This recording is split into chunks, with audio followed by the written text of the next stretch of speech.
بسم اللہ الرحمن الرحیم۔ السلام علیکم۔ اے پروردگار عالم، جس طرح تو نے اور تیری قدرت سے حضرت اسماعیل علیہ السلام کو قربانی کے وقت محفوظ رکھا، حضرت ابراہیم علیہ السلام کو آگ سے محفوظ رکھا، حضرت موسیٰ علیہ السلام کو فرعون کے حملے سے محفوظ رکھا، حضرت یونس علیہ السلام کو مچھلی کے پیٹ میں محفوظ رکھا، حضرت یوسف علیہ السلام کو غلامی کی زندگی میں جیل بھیجا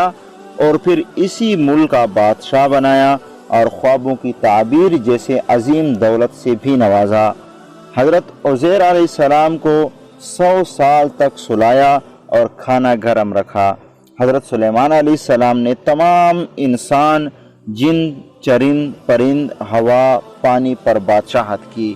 حضرت نوح علیہ السلام کو طوفان سے کشتی میں محفوظ رکھا۔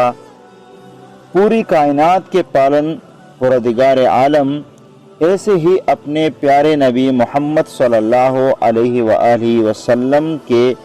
صدقے و طفیل اپنی رحمت سے اس دعا کو سننے والے اور اس دعا پر آمین کہنے والے اور اس کو آگے شیئر کرنے والے کو اور ان کے اہل خانہ کو ہر مصیبت، دکھ،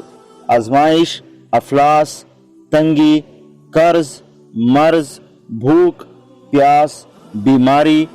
اور تمام عرضی و سماوی پریشانیوں سے محفوظ فرما، جان، مال، عزت، آبرو کی حفاظت فرما، آمین ثم آمین یا رب العالمین۔ دوستو، روکیے نہیں، اس دعا کو آگے شیئر کیجئے، ہو سکتا ہے کسی نیک بندے کی دعا قبول ہو جائے اور باب اجابت سے ٹکرا جائے، جس سے لوگوں کے حالات بدل جائے۔ شکریہ، السلام۔